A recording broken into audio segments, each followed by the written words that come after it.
Bienvenue sur la chaîne de William Davrec. Je vous propose de découvrir un lieu très important en France, qui démontre une fois de plus combien ce pays est béni de Dieu. Peut-être vous demandez-vous pourquoi ?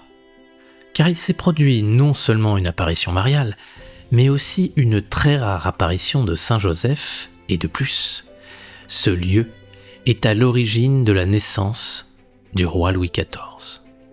Cela vous semble peut-être un peu trop, et vous pensez que j'exagère.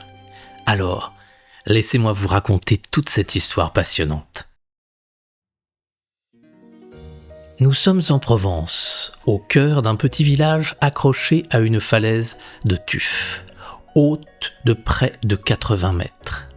Un village simple, modeste, vivant de ses terres et de ses troupeaux. Son nom ? Cotignac. Les maisons sont serrées les unes contre les autres, les rues étroites, et la vie est rude, rythmée par les saisons et par la messe du dimanche. Et pourtant c'est ici, dans ce coin reculé du Var, que va se produire l'un des épisodes les plus mystérieux et les plus bouleversants de l'histoire spirituelle de France. Un épisode qui, croyez-le bien, aura des répercussions jusqu'au plus haut sommet du royaume, jusque dans le berceau même du futur Louis XIV.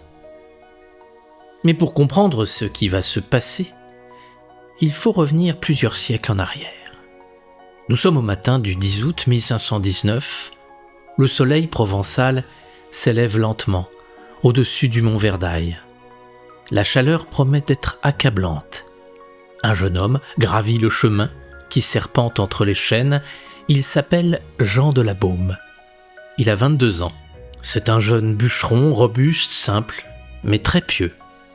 Jean grimpe le mont Verdaille, tout près de Cotignac. Les cigales chantent. Jean marche d'un pas tranquille, la hache à l'épaule. Comme à son habitude, avant de commencer son travail, il s'agenouille dans le silence du bois. Ses lèvres murmurent une prière. À peine s'était-il relevé qu'une sorte de nuage lumineux apparaît devant lui. La lumière est intense et petit à petit, il distingue des formes au sein de cette nuée. Au centre se trouve la Vierge Marie. Jean de la Baume la reconnaît immédiatement car elle tient dans ses bras l'enfant Jésus. Marie est debout, elle a les pieds posés sur un croissant de lune. Mais ce n'est pas tout. À ses côtés se tient également l'archange Saint-Michel ainsi que Saint Bernard de Clairvaux. Alors vous ne connaissez peut-être pas ce saint, mais sachez que Bernard de Clairvaux était vénéré en province à cette époque. Il vécut au XIIe siècle et fut connu pour sa profonde dévotion mariale. Il fut d'ailleurs un promoteur ardent du culte de la Vierge Marie, appelant à la confiance en son intercession. La Vierge Marie regarde Jean et lui dit alors ces mots : « Je suis la Vierge Marie. Allez dire au clergé et au consul de Cotignac de me bâtir ici même une église sous le vocable de Notre-Dame de Grâce et qu'on y vienne en procession pour recevoir les dons que je veux y répandre. » Puis en un instant, l'apparition disparaît. Jean de la Baume est bouleversé par ce qui vient de se produire. Mais une foule de questions traverse son esprit. Est-ce que ce n'est pas la chaleur qui lui a joué un tour ? N'a-t-il pas eu une hallucination ? Et puis ce n'est pas possible, la Vierge a dû se tromper. Lui, il n'est qu'un pauvre bûcheron. Personne ne va le croire. Quand il redescend au village, il repense à tout cela. La Vierge aurait dû apparaître à une sommité, quelqu'un d'important, mais pas lui. Il a donc forcément dû se méprendre, oui c'est certain. La chaleur estivale lui a tapé sur la tête. Plus il réfléchit, plus il se dit qu'il vaut mieux se taire. Et au cas où cela serait vrai, eh bien, Marie reviendra et elle parlera aux dirigeants, ou à des religieux, ou à ceux qui savent mieux que lui. Oui, c'est mieux ainsi, autant ne rien dire, tout va rentrer dans l'ordre, c'est sûr. Et ainsi, le lendemain, le 11 août 1519, Jean de la Baume retourne sur le mont Verdaille pour terminer la coupe de bois. Comme la veille, il se met à prier, avant de se mettre au travail. Et à sa grande surprise, il voit à nouveau la grande lumière lui apparaître et le spectacle divin se manifester. Devant lui, la Vierge, debout sur un croissant de lune, tient l'enfant Jésus et à ses côtés l'archange Saint-Michel et Saint Bernard de Clairvaux. Avec la douceur d'une mère, elle lui délivre le même message que la veille. Je souhaite qu'une chapelle soit construite à cet emplacement, afin que j'y distribue des grâces et des faveurs à ceux qui m'invoqueront ici. Puis, elle disparaît. Jean, à nouveau, est bouleversé. Mais cette fois, en revanche, il n'a plus de doute. Il faut qu'il accomplisse ce que la Vierge lui a demandé, peu importe ce qui va se produire. Il descend à toute vitesse le mont Verdaille et court vers Cotignac afin de raconter ce qui s'est produit aux autorités. Une fois son récit terminé, le silence se fait. Mais Jean est rapidement cru par les autorités. En effet, il est connu au village et on sait qu'il ne raconterait jamais une telle histoire si cela ne s'était pas réellement produit. De plus, il a une bonne réputation, il travaille bien, on peut compter sur lui, et il est très pieux. Tout joue en sa faveur afin de crédibiliser son histoire. Et, en peu de temps, l'affaire est prise très au sérieux et il est décidé d'écouter la Vierge Marie et de faire ce qu'elle a demandé.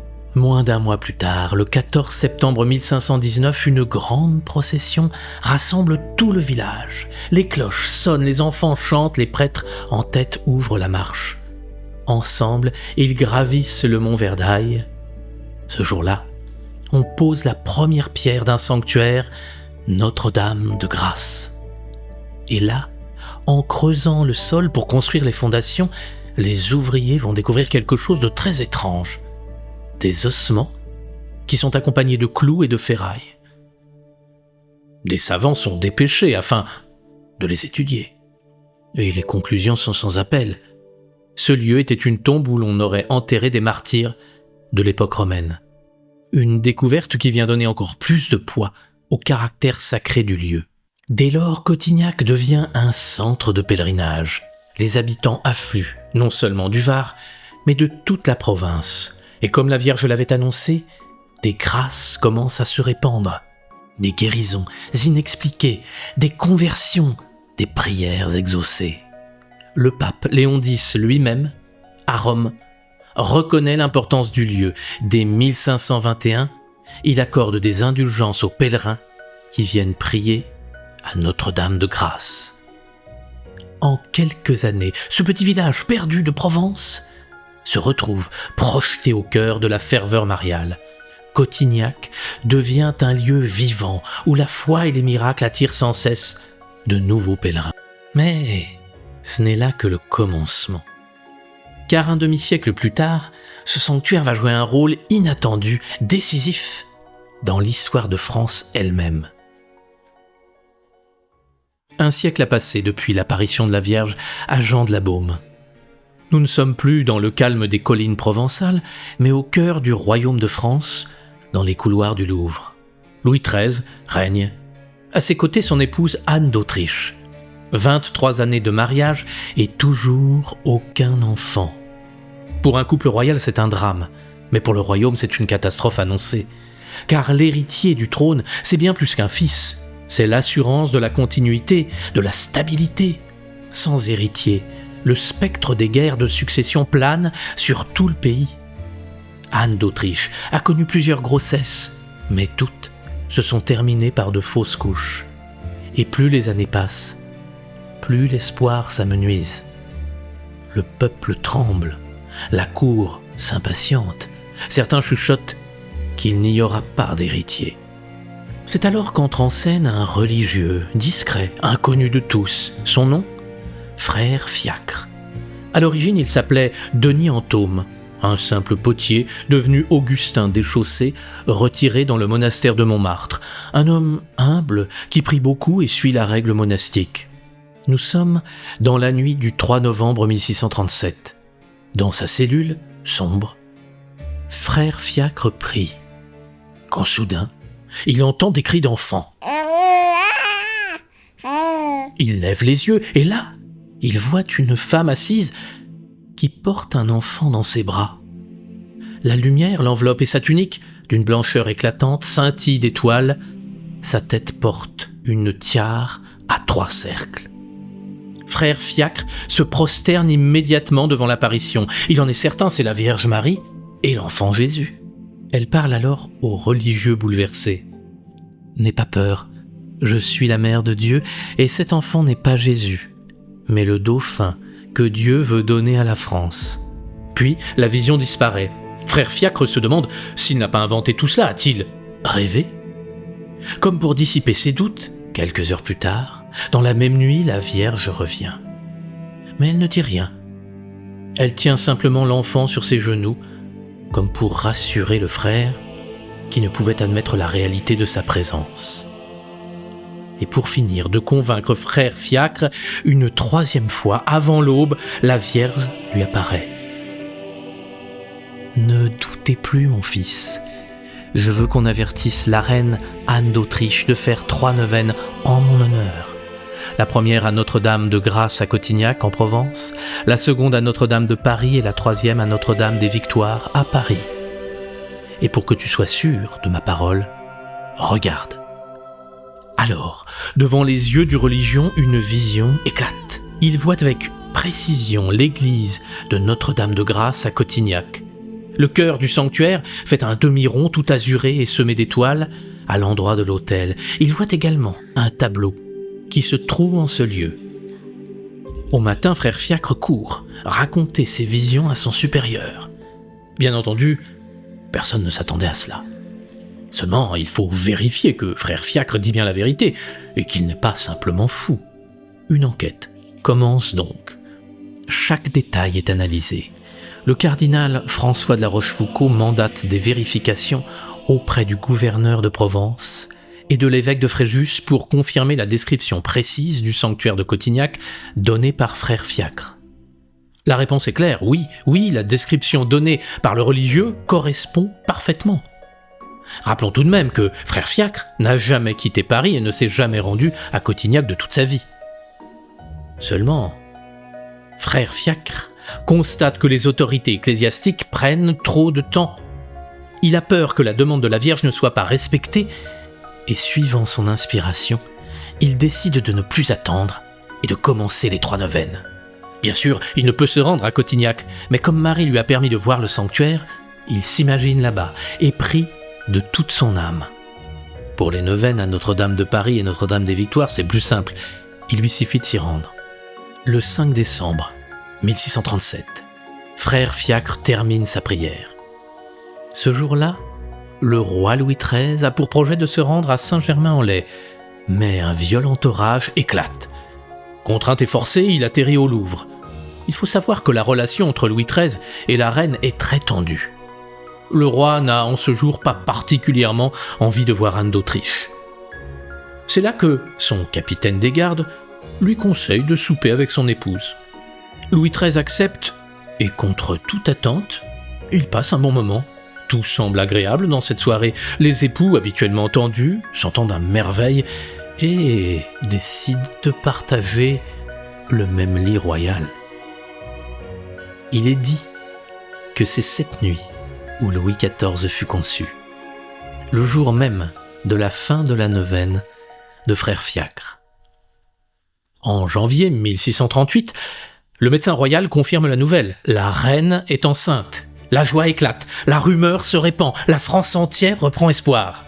Anne d'Autriche est alors mise au courant de ce qui s'est passé. Claude Bernard, proche du cardinal de la Rochefoucauld, lui rapporte l'histoire des apparitions et des prières de frère Fiacre. La reine écoute, émue, et répond avec humilité « Ce que vous m'annoncez est ce qu'il y a de plus désirable, et pourtant, je préférerais être privé d'un tel bien, s'il n'était pas conforme à la volonté de Dieu. Mais je le crois comme vous le croyez, et j'en attends avec humilité l'accomplissement. » La reine s'associe alors spirituellement aux 3 neuvaines de frère Fiacre et elle s'y joint par la prière, confiante avec toute sa foi. Au même moment, Louis XIII est lui aussi informé. Son confesseur, le père Sirmont, lui rapporte les visions du religieux. Le roi est bouleversé et il promet que les neuvaines demandées par la Vierge seront accomplies comme il se doit. Alors, le 10 février 1638, Louis XIII prend une décision historique. Dans le silence solennel du Louvre, il signe un texte qui restera célèbre, le vœu de Louis XIII.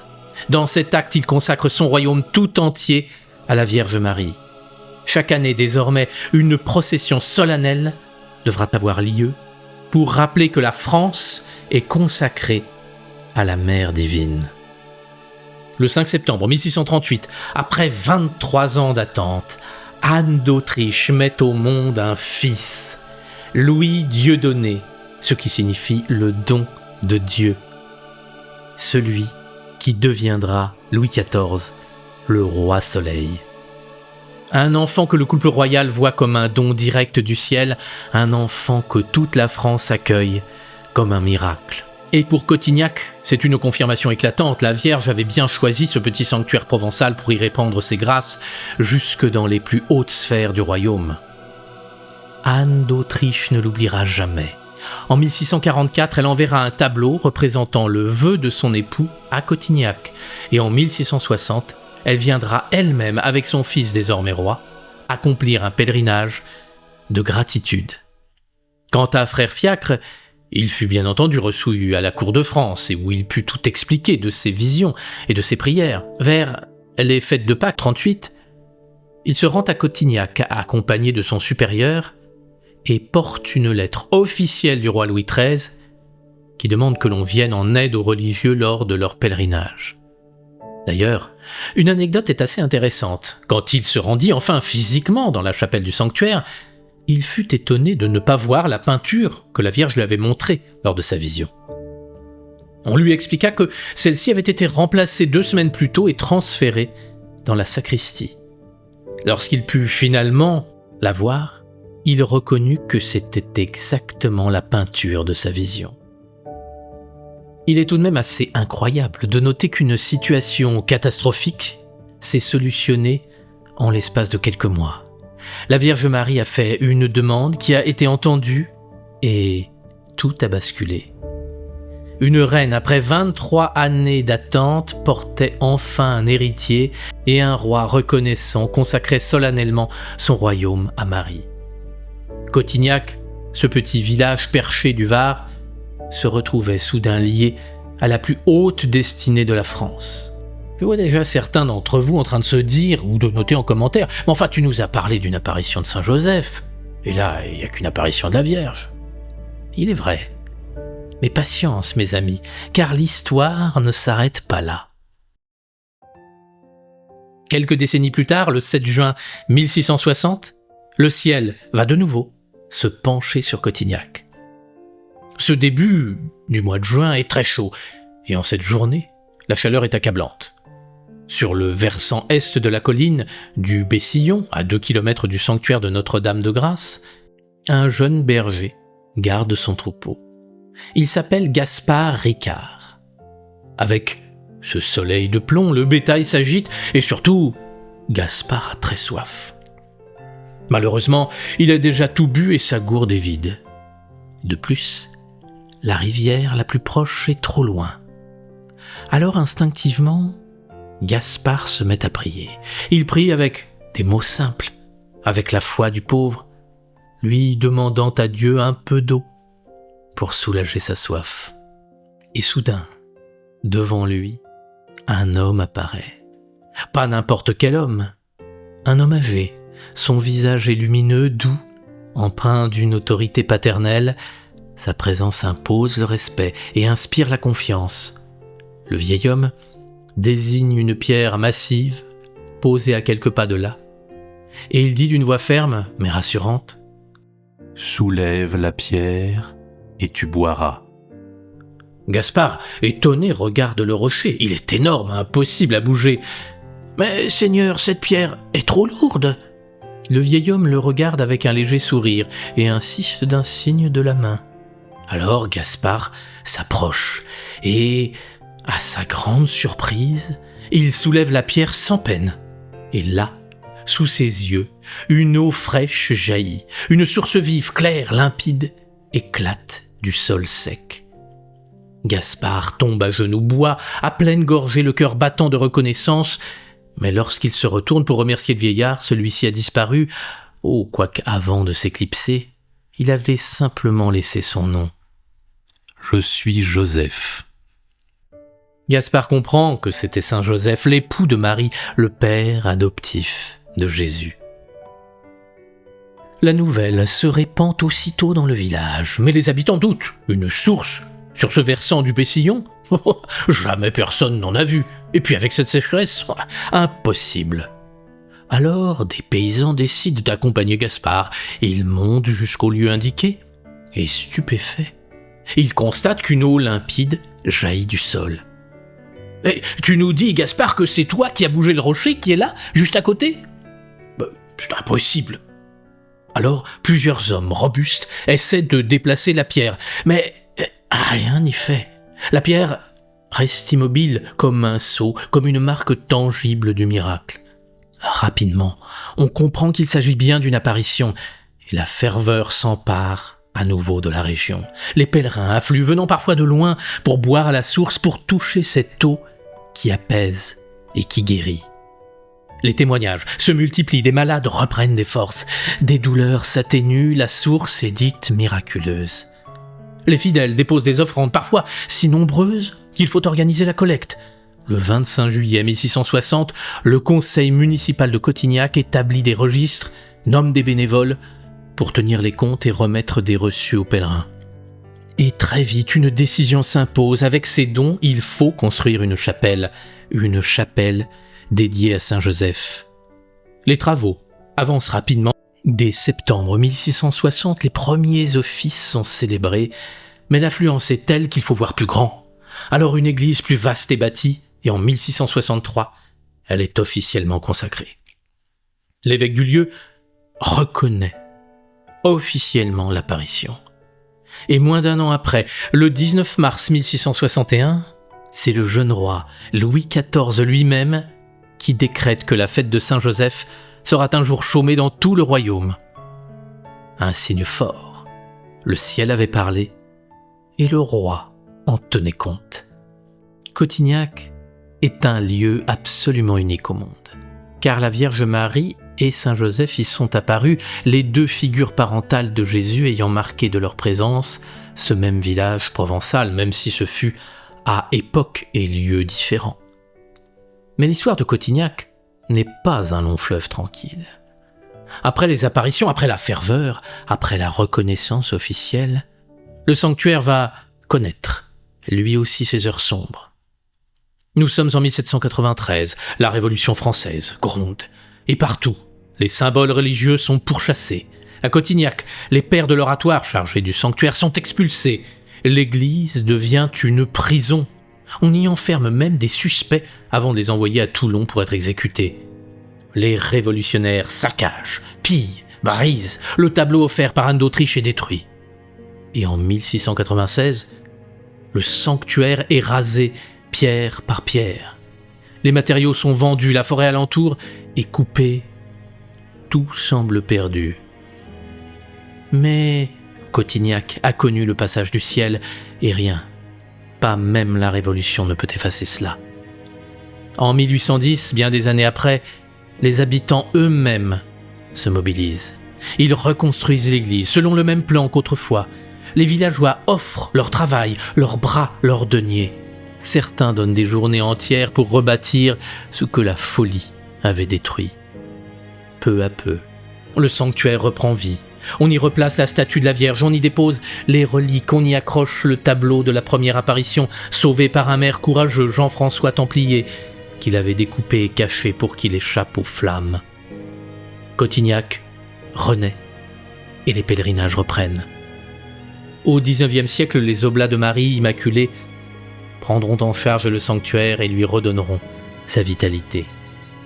Malgré les périples, malgré leur destruction totale, ces deux sanctuaires ont perduré. Signe qu'ils ont une importance immense. Si vous en avez l'occasion, rendez-vous à Cotignac, où vous pourrez visiter ces deux sanctuaires. La source liée à l'apparition de Saint Joseph existe encore, et elle est toujours réputée pour ses vertus miraculeuses. Si vous voulez en savoir plus, je vous laisse en description les liens vers les deux sanctuaires. Vous y trouverez notamment toutes les informations sur les pèlerinages liés à l'année jubilaire. et saluons tout le travail que font les religieux et les bénévoles pour faire vivre ce lieu. N'oubliez pas que faire un pèlerinage ou réciter une prière n'a d'efficacité que lorsque vous y mettez tout votre cœur. Sinon, c'est à l'image d'une voiture dans laquelle vous n'auriez pas mis d'essence. Vous pouvez rester longtemps au volant, mais vous n'avancerez pas d'un pouce. Un sanctuaire doit vous inciter à vous élever spirituellement. C'est votre attitude sacrée et respectueuse qui peut tout changer. Quand vous visitez un sanctuaire, visitez aussi votre sanctuaire intérieur, celui où Dieu se trouve, et vous verrez combien les choses seront différentes. Sinon, vous serez comme ces matérialistes spirituels qui multiplient les pèlerinages comme on change de smartphone. En visitant un sanctuaire, nous devons nous imaginer être présents là, au moment de l'apparition, et de vivre cela comme une réalité. Tout cela afin d'atteindre les hauteurs spirituelles qui permettront de créer un lien puissant avec le ciel et de résoudre tous nos problèmes. Comme dans cette histoire où la situation de la France semblait sans solution. Et pourtant, la confiance faite en la Vierge Marie a changé les choses. Même si vous aussi vous semblez vivre des problèmes impossibles à résoudre, sachez qu'il n'en est rien, il y a toujours des solutions, car l'amour de Dieu est infini et peut tout transformer. À nous d'aller le chercher à la source au lieu d'attendre qu'il vienne jusqu'à nous. C'est difficile de s'élever, plus difficile que de se laisser tomber. Mais jamais vous ne le regretterez, car un jour vous vivrez les choses les plus belles et vos difficultés vous sembleront alors bien dérisoires. Je vous souhaite le meilleur.